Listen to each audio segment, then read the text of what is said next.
وہ کیا ہے، وہ حلال ہے، اور سود کا طریقہ جو ہے وہ کیا ہے، حرام ہے. سود حرام ہے، تجارت حلال ہے. طریقے کی بڑی اہمیت ہے، لہٰذا جو طریقہ بتایا جا رہا ہے اس کو فالو کرنا. بیگ کے بارے میں بتائیں گے اور کچھ نظامی امور بھی بتائیں گے. جی میں عرض کرتا ہوں، یہ دیجیے. وہ اپلیکیشن بھی ہے کوئی، اس کے بارے میں بھی کچھ بتائیں گے؟ وہ بہت تفصیل ہے لیکن میں عرض کرتا ہوں مختصر میں.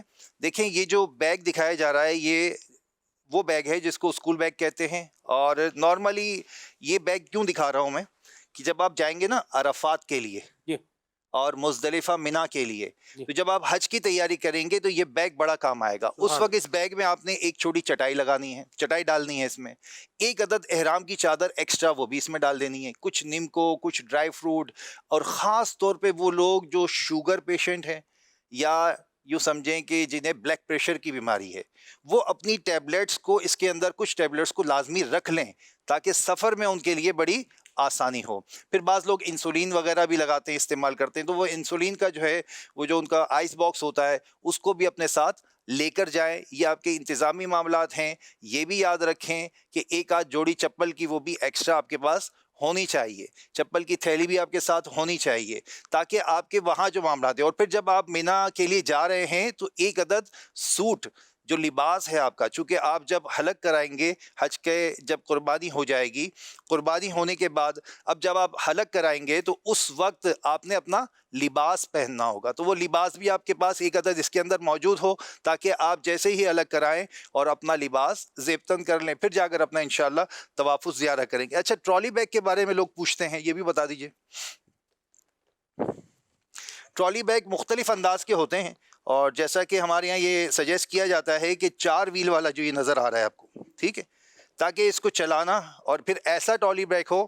اب مثال کے طور پر یہ میرا بیگ ہے، یہ میں نے لگا دیا گلے پہ اور یہ ٹرالی بیگ ہے. اب میں ایئرپورٹ جا رہا ہوں تو میرے لیے چلنا آنا جانا یہ کوئی ایک مشکل عمل نہیں رہے گا، آسانی کے ساتھ. پھر جتنا ٹرالی بیگ مثال کے طور پہ اس میں 30 kg الاؤ ہے تو اس 30 kg کو ہاتھ میں اٹھا کے لے جانا بڑا مشکل ہوگا اور یوں چلتا رہے گا آپ کے ساتھ تو آپ کے لیے بڑا آسان ہوگا. تو یہ 2-3 باتیں تھیں جو اس میں خاص طور پر ہم نے ڈال دیں. اب چونکہ معاملات تھوڑے سے ڈیفرنٹ ہیں، صلو علی الحبیب صلی اللہ تعالی علی محمد صلی اللہ تعالی علیہ وسلم. اچھا سلمان بھائی، اس میں معاملات یہ ہیں کہ مختلف مینجمنٹس کے معاملات بھی یہاں پر کارگر ہوتے ہیں نا. اب جیسے میں نے کہا روڈ ٹو مکہ پروجیکٹ ہے تو آپ نے اپنی جو چیزیں ہیں، دیکھیں بہت تفصیلی بیان ہوتا ہے اس کا اور وہ آپ کو انشاءاللہ عز و جل جیسے کہ ہمارے اجتماعات ہوتے ہیں، حج تربیتی اجتماعات، پھر الحمدللہ عز و جل ایک پوری پیاری اپلیکیشن ہے دعوت اسلامی کی حج و عمرہ اپلیکیشن. سبحان اللہ. وہ میں آپ کو اسکرین پہ تھوڑا سا کلوز کریں بھیا، اس کو دکھا دیں تاکہ ہمارے عازمین حج جو ہے نا اس کو دیکھ لیں انشاءاللہ عز و جل. یہ وہ اپلیکیشن ہے جس میں آپ کو ویڈیوز کے ذریعے بھی اور آپ نے کیا عمل کیسے کرنا ہے، کس وقت کیا دعا پڑھنی ہے، حج ہے اور عمرہ ہے، الحمدللہ اس کی پوری ڈیٹیل الحمدللہ اس میں موجود ہے. یہ اس وقت اردو میں نظر آ رہی ہے، یہی چیز انگلش میں بھی اس کے اندر موجود ہے. تو آپ اپنے حساب سے لینگویج سلیکٹ کر سکتے ہیں اور اس کو انگلش میں بھی دیکھ سکتے ہیں. تو ایک تو یہ اپلیکیشن ڈاؤن لوڈ کرنی ہے. ایک اپلیکیشن اس وقت جو ہے وہ خاص طور پر ریاض الجنہ کے لیے وہ لانچ کی گئی ہے اور اس اپلیکیشن کا مقصد یہ ہے کہ آپ نے ریاض الجنہ کا اپنا پرمٹ ایشو کرنا ہے. یہ دیکھیے یہ اپلیکیشن جو ہے اس میں آپ کا اکاؤنٹ بنے گا. اکاؤنٹ بننے کے بعد یہ اپلیکیشن آن ہوگی، اس طرح اسکرین پہ آ جائے گی اور پھر اس کے اندر ریاض الجنہ کا آپشن دیا جائے گا جس میں لکھا ہوا ہے روضہ. ٹھیک ہے، ریاض الجنہ کو روضہ لکھتے ہیں یہ. تو اب آپ نے وہاں پر کلک کر لینا ہے اور پھر اس کا پورا ایک طریقہ کار ہے جو دعوت اسلامی کی الحمدللہ ویب سائٹ پر نسک اپلیکیشن کے ذریعے سے کس طرح سے آپ نے اپنا اپائنٹمنٹ لینا ہے وہ بھی موجود ہے. اور آپ نے انشاءاللہ اگر حج و عمرہ اپلیکیشن ڈاؤن لوڈ کر لی تو اس میں بھی آپ کو انشاءاللہ عز و جل پرووائڈ کر دیا جائے گا. عبداللہ بھائی، بایو میٹرک بھی جو ہے وہ خود سے لوگ جو ہے وہ کرواتے ہیں، موبائل کے ذریعے سے ہوتا ہے، یہ کیا ہے، ذرا اس کے بارے میں کچھ بتائیں. یہ ذہن میں رکھیں کہ بایو میٹرک کے بغیر آپ کا ویزا نہیں نکلے گا. صحیح. جب تک آپ کا بایو میٹرک نہیں ہو جائے گا آپ کا ویزا جو ہے وہ آئے گا ہی نہیں، اسکرین پہ ہی نہیں آئے گا. صحیح. تو آپ نے بایو میٹرک کرانا ضروری ہے. یہ آپ اپنے موبائل سے بھی گھر پہ کر سکتے ہیں سلمان بھائی. صحیح. اور اگر بالفرض موبائل سے نہیں ہو رہا ہے تو قریب کے کچھ تعشیر کا سینٹر ہے. پہلے یہ FTC بلڈنگ یہاں پر کراچی میں جیسے ہے مختلف جگہوں پر اعتماد کے آفیسز تھے وہاں ہوتا تھا, اب اسی کا نام جو ہے وہ تعشیر سینٹر ہو گیا ہے. صحیح. تو وہاں جا کر آپ اپنے بایو میٹرک کر لیں, پاسپورٹ ساتھ لے کر جائیں اور اس پاسپورٹ کو وہاں وہ اسکین کریں گے, آپ کی پکچر لیں گے اور تھمس وغیرہ لیں گے. تو ایسی صورت میں آپ انشاءاللہ ضرور اپنا بایو میٹرک کرا لیں گے. جن کے بایو میٹرک میں ایسا ہو بھی رہا ہے کہ انہوں نے اپنے موبائل سے کر لیا اور کہا کہ بھئی اوکے ہو گیا, لیکن پھر انہیں فون آتا ہے کہ جناب آپ کا بایو میٹرک درست نہیں ہے, تو انہیں جا کر باقاعدہ اپنا بایو میٹرک کروانا ہوگا. کروا کے اس کی سلپ ملے گی, ایک اپنے پاس کاپی رکھ لیجیے گا, ایک پاسپورٹ کے ساتھ اٹیچ کر کے جمع کرا دیجیے گا. ٹھیک ہو گیا. عبدالحاد بھائی ایک اور بات بھی بتائیں, جیسے ہمارے ہاں برصغیر پاک و ہند کے حاجی, تو جو بزرگ حاجی, بوڑھے حاجی, ان کی بھی ایک تعداد ہوتی ہے, الحمدللہ. تو ان کا تو بعض اوقات کیا ہوتا ہے کہ فنگر پرنٹ تقریباً نل اینڈ وائڈ ہو چکے ہوتے ہیں. اس طرح بھی جیسے بزرگ ہیں 70 سال 80 سال اس طرح کی عمر میں دیکھیں تو وہ نہیں ہوتے, ان کے لیے کیا ہوگا؟ اچھا, بزرگ ہیں یا کسی کی انگلیاں ڈیمیج ہیں کسی سبب سے بھی, جیسے جل گیا ہے یا اللہ نہ کرے کوئی کٹ گیا, ہاں کٹ گئی ہے, تو ایسی صورت میں ان کو سرٹیفکیٹ ملے گا وہاں سے, اسی سینٹر سے. جب وہ وہاں پر یہ بات کر دیں گے, وہ دیکھ لیں گے, وہ پہلے ٹرائی کریں گے, نہیں ہوگا تو وہ ایک سرٹیفکیٹ بنا کر دے دیں گے. اس سرٹیفکیٹ آپ نے اپنے متعلقہ ادارے کو جمع کرانا ہوگا, تو اس سرٹیفکیٹ کے بیس پر آپ کا ویزا نکلے گا, لگ جائے گا. لگ جائے اور انٹری جب ہوگی تو پھر وہ سب وہ سرٹیفکیٹ ان کا اتھینٹک ہے, وہی دکھائیں گے ہر جگہ پر, اس کی کاپی ضرور رکھیے گا. صحیح, بالکل اپنے اچھا, سامان میں کتنی جو ڈاکیومنٹس کی کاپیز ہیں یہ کتنی رکھنی چاہیے؟ آج کل تو ایڈوانس دور ہے سلمان بھائی, جو بھی چیز ہے وہ سوشل میڈیا پہ آ جاتی ہے, تھوڑی سی بات کرے تو وہ بھی آ جاتی ہے. یہ تو اتنے بڑے ڈاکومنٹس ہیں, اس کو اپنے واٹس ایپ پر ایک تو پکچر کھینچ کے جو قریبی ریلیٹیو ہیں ان کو واٹس ایپ کر دیں, تاکہ آپ کے پاس ریکارڈ میں بھی رہے, اور اپنے آپ کو خود ای میل کر دیں.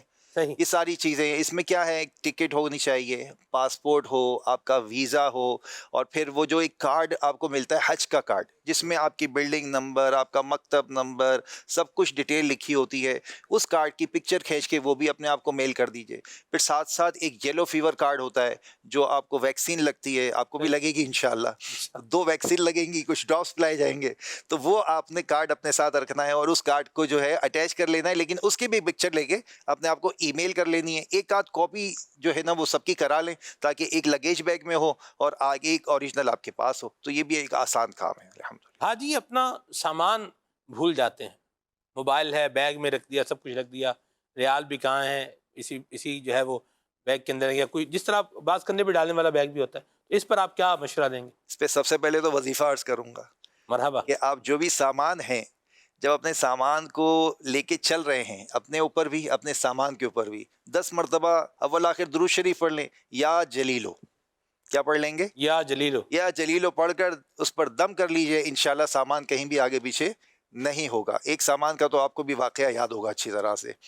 جی بالکل, میں وہ واقعہ تو بڑا یاد ہوگا آپ کو, اور بڑا یاد ہے, اور اللہ کی بڑی مہربانی ہوئی. بتانے میں حرج نہیں ہے, کیا حرج ہے عبدالحاد بھائی.